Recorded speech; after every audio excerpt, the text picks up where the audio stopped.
Hello guys, welcome back to our channel Rangwaj classes. मैं हूं गुंजन। तो मैंने आपको इंग्लिश ग्रामर कवर करवा दिया है। अब बात करते हैं हिंदी ग्रामर की, हिंदी व्याकरण की। तो देखिए, हिंदी व्याकरण में आज मैं आपको करवाने वाला हूं क्लास 12th का अनौपचारिक पत्र।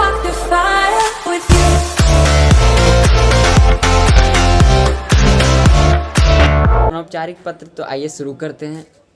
अनौपचारिक पत्र क्या होते हैं? देखिए, इस श्रेणी के अंतर्गत व्यक्तिगत पत्र आते हैं। व्यक्तिगत पत्र मतलब ऐसा पत्र जिन्हें बस व्यक्तिगत मामलों के संबंध में, जैसे पारिवारिक सदस्य हो गया, मित्र हो गया, कोई दोस्त हो गया या अन्य कोई परिजन हो गया, उसके आधार पर लिखा जाता है। ठीक है, इससे जिनसे हमारे व्यक्तिगत संबंध होते हैं, जिनको हम जानते हैं, मिलते हैं, उनसे बात करते हैं। जैसे देखिए, जैसे पिता ने अपने पुत्र को पत्र लिखा, मित्र को हमने पत्र लिखा, अपने संबंधी को लिखा पत्र, अपने परिजनों को पत्र लिखा या माता पिता को लिखा। ठीक है, अब देखिए, अनौपचारिक पत्र जो होते हैं अपने माता पिता, परिजनों, दोस्तों या सगे संबंधियों को लिखा जाता है और ये पूरी तरह से निजी, अपना या व्यक्तिगत होते हैं। और इस तरह के जो पत्र हैं उसमें हम अपनी भावनाओं, विचारों व सूचनाओं को अपने प्रियजनों को भेजते हैं। जिनसे हम प्यार करते हैं उनको भेजते हैं। ठीक है, मतलब जिनसे हमें स्नेह होता है, लगाव होता है। और इनकी जो भाषा होती है ना, इन पत्रों की बहुत ही सहज सरल होती है, मधुर होती है, अच्छी अच्छी बातें लिखते हैं।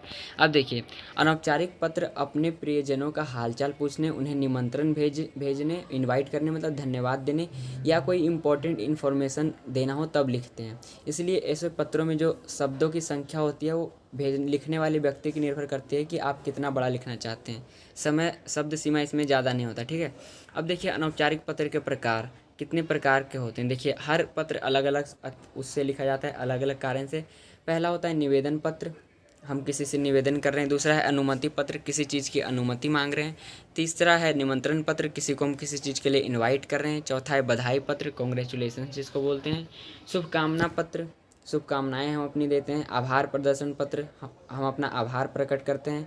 संवेदना, सहानुभूतियाँ, सांत्वना पत्र, किसी को सांत्वना देते हैं। नाराज़गी पत्र, किसी से नाराज़ होते हैं। सूचना, इन्फॉर्मेशन देते हैं हम उनको। ठीक है जी। देखिए, सुझाव सलाह, किसी को सजेशन देते हैं। या क्षमा याचना, किसी से माफ़ी मांगते हैं या किसी को आश्वासन देते हैं तब लिखते हैं। ओके, अब देखिए इसका प्रारूप, स्ट्रक्चर लिखते कैसे हैं। सबसे पहले ऊपर प्रेषक का पता, आपका पता। तो आप क्या कीजिएगा एग्जाम में, सबसे ऊपर लिखिएगा परीक्षा भवन। आपको सबसे ऊपर वो वाला अपना नहीं लिख देना है पता जहाँ आप रहते हैं। ठीक है, ऐसा मत कीजिएगा। सबसे ऊपर लिखना है आपका प्रेषक का पता, परीक्षा भवन लिखिएगा। उसके बाद एक लाइन छोड़ के दिनांक, डेट, उस दिन का जिस दिन आप लिखेंगे। ठीक है, उसके बाद से आपको क्या करना है, उसके बाद से आपको लिखना है संबोधन मतलब महोदय। ठीक है, उसके बाद से संबोधन मतलब ये है कि संबोधन मतलब आपको लिखना है मेरे प्रिय, या अब वो भाई हो या बहन हो या माता पिता हो। ठीक है, अब अभिवादन मतलब सादर प्रणाम या जो आप लिखना चाहते हैं। ठीक है जी। अब पहला अनुच्छेद लिखिए, मतलब कि आप यहाँ सकुशल हैं, हमारी चिंता मत कीजिए, या हम जैसे भी हैं। मैं आपको इसका एक उदाहरण भी बताऊंगा। दूसरा अनुच्छेद, जिस विषय के बारे में आप लिखना चाह रहे हैं, जो कि आपका प्रश्न बोलता है कि किस चीज़ के ऊपर लिखना है। तीसरा अनुच्छेद होता है समाप्ति, आशीर्वाद लीजिए या जो मर्जी लिखिए कि ऐसा ऐसा करना है। मैं आपको भी बताऊँगा, उदाहरण है।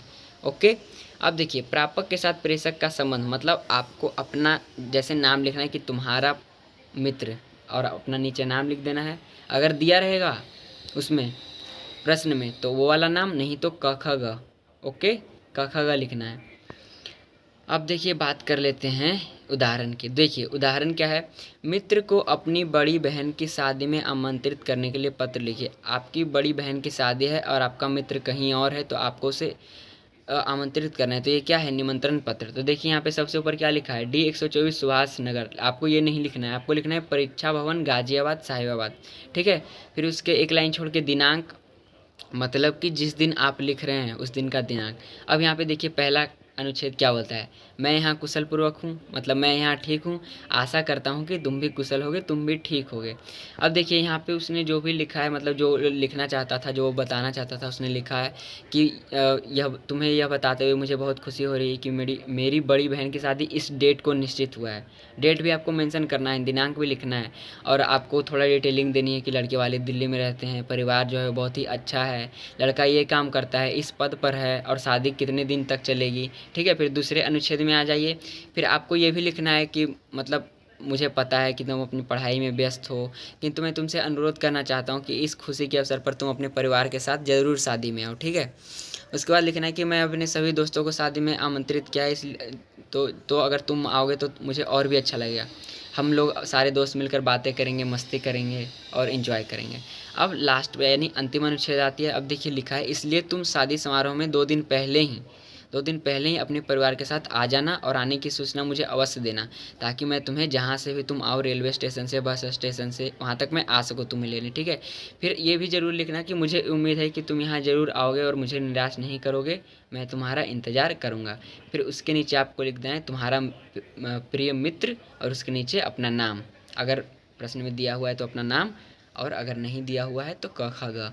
तो ये बहुत ही जो था वो शॉर्ट में था, ठीक है। तो आई होप आप लोगों को समझ में आएगा। अगर समझ में आया तो हमारे चैनल रंगबाज क्लासेस को सब्सक्राइब कीजिए, नोटिफिकेशन बेल को ऑल पे प्रेस कीजिए, ताकि फ्यूचर अपडेट्स आपको मिलती रहें, ठीक है जी।